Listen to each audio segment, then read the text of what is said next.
भक्तों, शनिदेव न्याय के देवता माने जाते हैं, जो हर व्यक्ति को उसके कर्मों के अनुसार फल प्रदान करते हैं।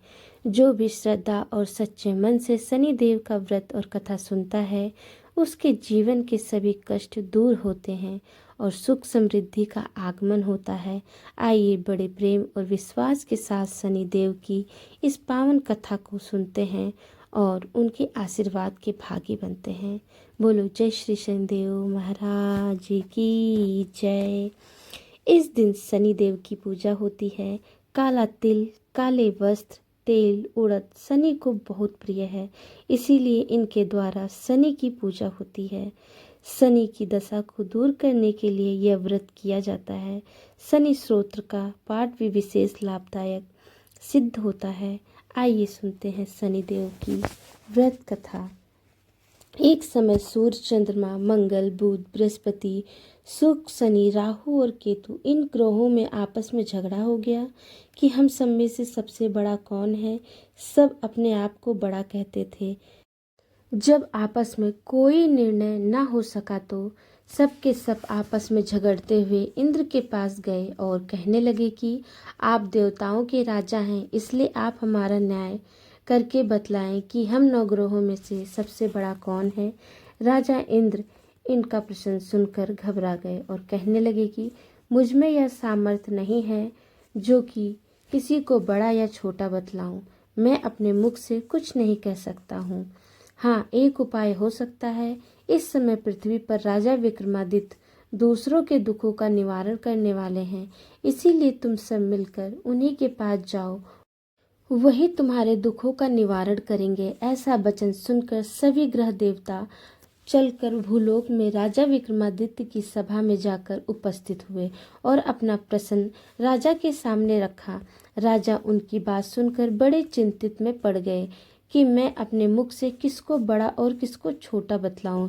जिसको छोटा बतलाऊंगा वही क्रोधित हो जाएगा। परंतु उनका झगड़ा निपटाने के लिए एक उपाय सोचा कि सोना, चांदी, कांसा, पीतल, सीसा, रांगा, जस्ता, अभ्रक और लोहा 9 धातुओं के 9 आसन बनवाए। सब आसनों को क्रम से जैसे सोना सबसे पहले और लोहा सबसे पीछे बिछाए गए।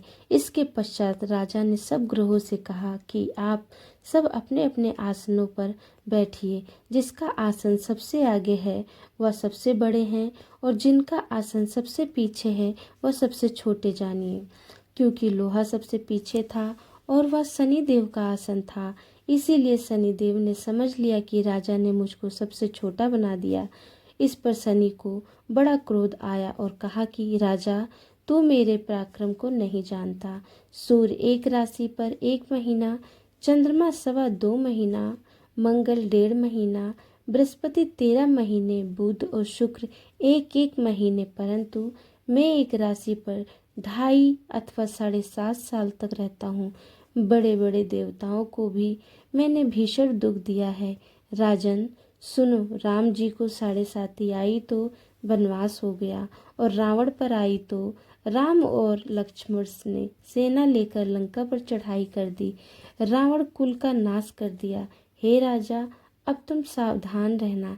राजा कहने लगा, जो कुछ भाग्य में होगा देखा जाएगा।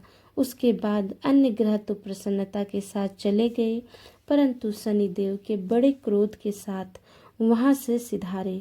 कुछ काल व्यतीत होने पर जब राजा को 7.5 की दशा आई तो शनिदेव घोड़े के सौदागर बनकर अनेक सुंदर घोड़े के सहित राजा की राजधानी में आए। जब राजा ने सौदागर के आगने की खबर सुनी तो अपने अश्वपाल को अच्छे अच्छे घोड़े खरीदने की आज्ञा दी।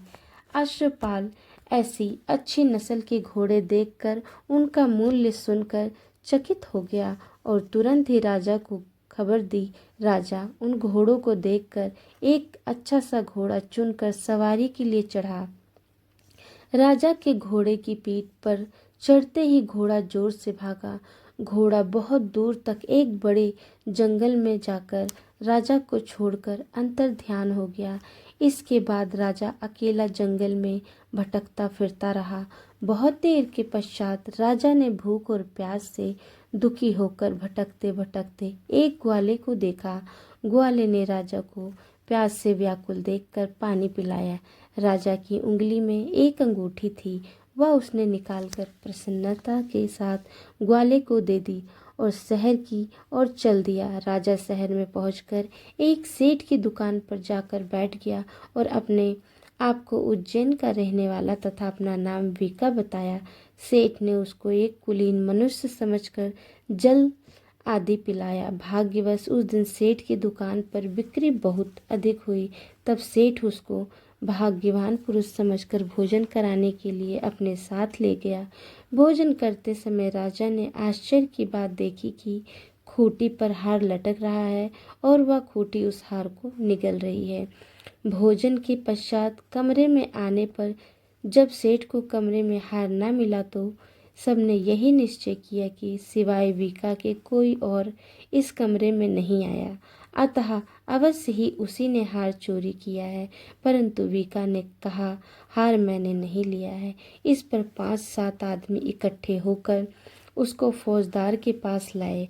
फौजदार ने उसको राजा के सामने उपस्थित कर दिया और कहा कि ये आदमी तो भला प्रतीत होता है, चोर मालूम नहीं होता, परंतु सेठ का कहना है कि इसके सिवाय और कोई घर में नहीं आया, अवश्य ही इसी ने चोरी की है। तब राजा ने आज्ञा दी कि इसके हाथ और पैर काटकर चौरंगिया किया जाए। राजा की आज्ञा का तुरंत पालन किया गया और वीका के हाथ पैर कटवा दिए गए। इस प्रकार कुछ काल व्यतीत होने पर एक तेली उसको अपने घर ले गया और कोलू पर उसको बिठा दिया। वीका उस पर बैठा हुआ अपनी जबान से बैल हाँकता रहा। शनि की दशा समाप्त हो गई और एक रात को वर्षा ऋतु के समय वह मल्हार राग गाने लगा। उसका गाना सुनकर उस शहर के राजा की कन्या उस राग पर मोहित हो गई और दासी को खबर लाने को भेजा कि शहर में कौन गाना गा रहा है। दासी सारे शहर में फिरती फिरती क्या देखती है कि एक तेली के घर में चौरंगिया राग गा रहा है। दासी ने महल में आकर राजकुमारी को सब वृत्तांत सुनाया। बस उसी क्षण राजकुमारी ने अपने मन में यह प्रण कर लिया कि चाहे कुछ हो, मुझे इस चौरंगिया से ही शादी करनी है। प्रातःकाल होते ही जब दासी ने राजकुमारी को जगाना चाहा तो राजकुमारी अनशन व्रत लेकर पड़ी रही। तब दासी ने रानी के पास जाकर राजकुमारी के न उठने का वृत्तांत कहा। रानी ने तुरंत ही वहां पर आकर राजकुमारी को जगाया और उसके दुख का कारण पूछा तो राजकुमारी ने कहा कि माताजी, मैंने यह प्रण कर लिया है कि तेली के घर में जो चौरंगिया है उसी के साथ विवाह करूंगी। माता ने कहा, पगली, यह क्या बात कर रही है? तेरा किसी देश के राजा के साथ ही विवाह किया जाएगा। कन्या कहने लगी कि माताजी, मैं अपना प्रण कभी नहीं तोड़ूंगी। माता ने चिंतित होकर यह बात राजा को बताई। जब राजा महाराज ने भी आकर समझाया कि मैं अभी देश देशांतर में अपने दूत भेजकर सुयोग्य रूपवान एवं बड़े से बड़े गुणी राजकुमार के साथ तुम्हारा विवाह करूंगा, ऐसी बात तुमको कभी नहीं विचारनी चाहिए। कन्या ने कहा, पिताजी, मैं अपने प्राण त्याग दूंगी परंतु दूसरे से विवाह नहीं करूंगी। इतना सुनकर राजा ने क्रोध से कहा, यदि तेरे भाग्य में ऐसा ही लिखा है तो जैसे तेरी इच्छा हो वैसा ही कर। राजा ने तेली को बुलाकर कहा कि तेरे घर में जो चौरंगिया है उसके साथ मैं अपनी कन्या का विवाह करना चाहता हूँ। तेली ने कहा कि यह कैसे हो सकता है? कहाँ आप हमारे राजा और कहाँ मैं एक नीच तेली। परंतु राजा ने कहा कि भाग्य में लिखे को कोई टाल नहीं सकता। आपने घर जाकर विवाह की तैयारी करो। राजा ने उसी समय तोरण और वन दरबार लगवाकर अपनी राजकुमारी का विवाह चौरंगिया विक्रमादित्य के साथ करा दिया। रात्रि को जब विक्रमादित्य और राजकुमारी महल में सोए थे तो आधी रात के समय शनिदेव ने विक्रमादित्य को स्वप्न में दर्शन दिए कि राजा, कहो मुझको छोटा बतलाकर तुमने कितना दुख उठाया। राजा ने क्षमा मांगी। शनिदेव ने प्रसन्न होकर विक्रमादित्य को हाथ पैर दिए। तब राजा ने कहा, महाराज, मेरी प्रार्थना स्वीकार करेगी। जैसा दुख आपने मुझे दिया है ऐसा और किसी को ना दे। शनिदेव ने कहा कि तुम्हारी यह प्रार्थना स्वीकार है। जो मनुष्य मेरी कथा सुनेगा या कहेगा उसको मेरी दशा में कभी किसी प्रकार का दुख नहीं होगा, और जो नित्य मेरा ध्यान करेगा, चींटियों को आटा डालेगा, उसके सब मनोरथ पूर्ण होंगे। इतना कहकर शनिदेव अपने धाम चले गए। राजकुमारी की आंखें खुली और उसने राजा के हाथ पांव देखे तो उसे बड़ा आश्चर्य हुआ। उसको देखकर राजा ने अपना समस्त हाल कहा कि मैं उज्जैन का राजा विक्रमादित्य हूँ। यह बात सुनकर राजकुमारी अत्यंत प्रसन्न हुई। प्रातःकाल राजकुमारी से उसकी सखियों ने पूछा तो उसने अपने पति का समस्त वृत्तांत कह सुनाया। तब सबने प्रसन्नता प्रकट की और कहा कि ईश्वर ने आपकी मनोकामना पूर्ण कर दी। जब उस सेठ ने यह सुना तो वह विक्रमादित्य के पास आया और राजा विक्रमादित्य के पैरों पर गिरकर क्षमा मांगने लगा कि आप पर मैंने चोरी का झूठा आरोप लगाया, अतः आप मुझको जो चाहे दंड दे। राजा ने कहा, मुझ पर शनिदेव का कोप था, इसी कारण यह सब दुख मुझको प्राप्त हुआ। इसमें तुम्हारा कोई दोष नहीं है। तुम अपने घर जाकर अपना कार्य करो। सेठ बोला कि मुझे तभी शांति मिलेगी जब आप मेरे घर चलकर प्रीतिपूर्वक भोजन करेंगे। राजा ने कहा कि जैसी आपकी मर्जी हो वैसा ही करें। सेठ ने अपने घर जाकर अनेक प्रकार के सुंदर भोजन बनवाए और राजा विक्रमादित्य को प्रीति भोज दिया। जिस समय भोजन कर रहे थे, एक अत्यंत आश्चर्य की बात सबको दिखाई दी कि जो खूंटी पहले हार निगल गई थी वह अब हार उगल रही है। जब भोजन समाप्त हो गया तो सेठ ने हाथ जोड़कर बहुत से मोहरे राजा को भेंट की और कहा कि मेरे श्री कांवरी नामक एक कन्या है, उसका पाणी ग्रहण आप करें। इसके बाद सेठ ने अपनी कन्या का विवाह राजा के साथ करा दिया और बहुत सा दान दहेज आदि दिया। इस प्रकार कुछ दिनों तक वह निवास करने के पश्चात विक्रमादित्य ने शहर के राजा से कहा कि अब मेरी उज्जैन जाने की इच्छा है।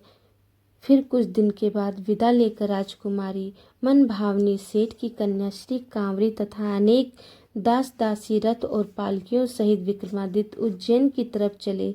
जब शहर के निकट पहुँचे और पूर्ववासियों ने राजा के आने का संवाद सुना तो समस्त उज्जैन की प्रजा अगवानी के लिए आई। तब बड़ी प्रसन्नता से राजा अपने महल में पधारे। सारे शहर में बड़ा भारी महोत्सव मनाया गया और रात्रि को दीपमाला की गई। दूसरे दिन राजा ने शहर में यह घोषणा कराई कि शनि देवता सब ग्रहों में सर्वोपरि हैं।